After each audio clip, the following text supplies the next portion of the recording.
Bismillahirrahmanirrahim. Assalamualaikum warahmatullahi wabarakatuh. Perkenalkan, nama saya Fazria dari kelas 2E Psikologi dengan NIM 121600071. Di sini saya akan membahas tentang uji normalitas. Selanjutnya, di sini uji normalitas adalah sebuah uji yang dilakukan dengan tujuan untuk menilai sebaran data pada sebuah kelompok data atau variabel.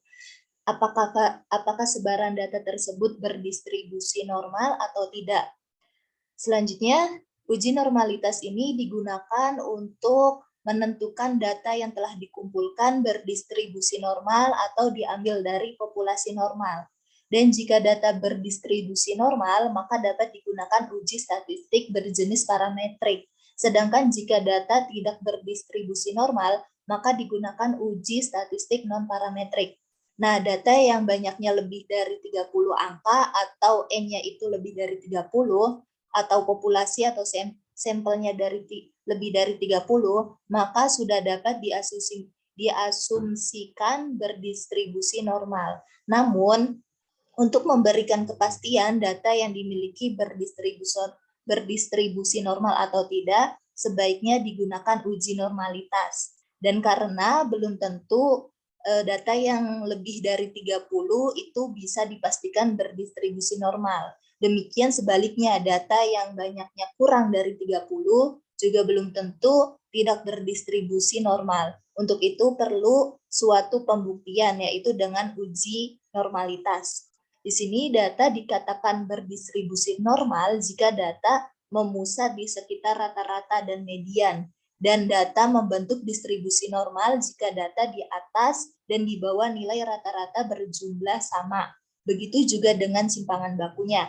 Di sini ada kriteria uji, yang dimana H0 itu sama dengan P-nya itu lebih dari alfa, yang dimana H0 itu diterima data berdistribusi normal.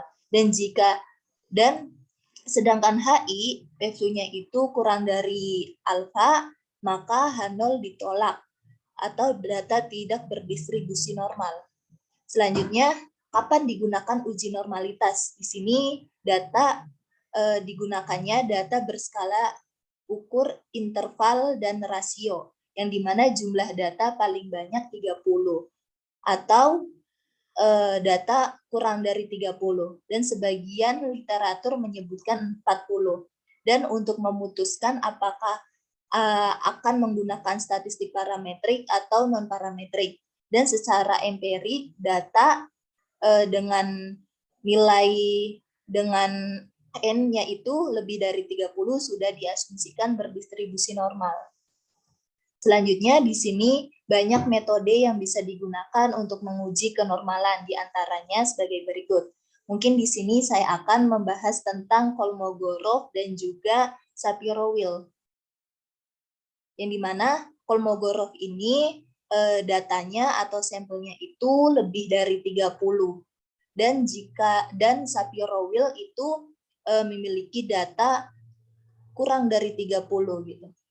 Lalu di sini data berskala interval atau rasio atau kuantitatif dan data tunggal belum dikelompokkan pada tabel distribusi frekuensi. Tapi uji ini juga tetap bisa menangani sampel sampai ukuran 2000. Nah, di sini uji hipotesis menyatakan H0 adalah sampel berasal dari populasi distribusi normal.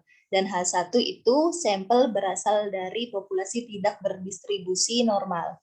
Untuk kriterianya, H0 itu sama dengan P-flu lebih dari alfa, yang dimana H0 diterima. Artinya tidak terdapat perbedaan signifikan antara data dengan distribusi normal. Selanjutnya di sini ada kasus yang dimana kelompok post-test eksperimen dengan data sebagai berikut. Lalu periksalah apakah kelompok data ini memiliki distribusi normal atau tidak dengan menggunakan SPSS. Sini yang pertama kita tentuin dulu hipotesis statistik, yang dimana H0 itu data berasal dari populasi yang berdistribusi normal, dan H1 data tidak berasal dari populasi berdistribusi normal dengan alfa 5%.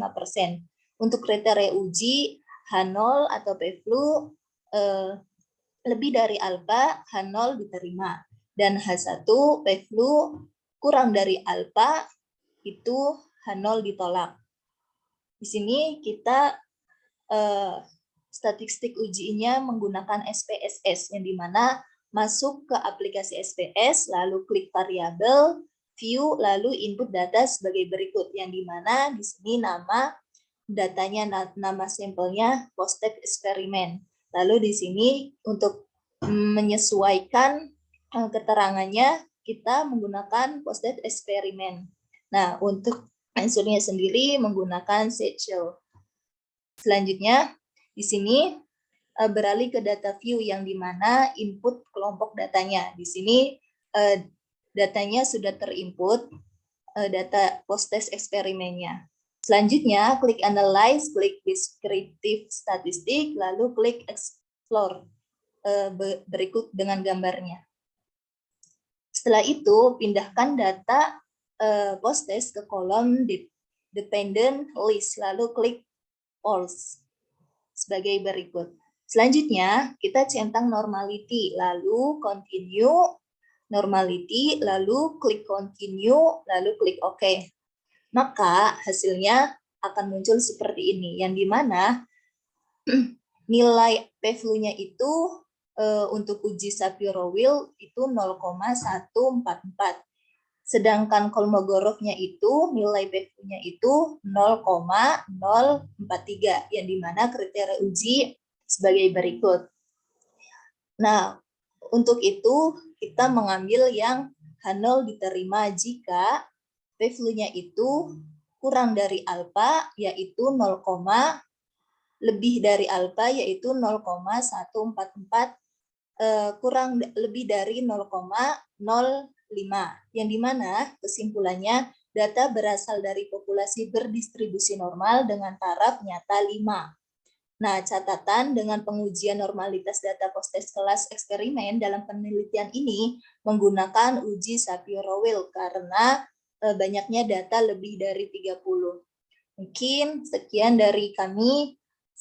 Mungkin sekian dari saya. Wassalamualaikum warahmatullahi wabarakatuh.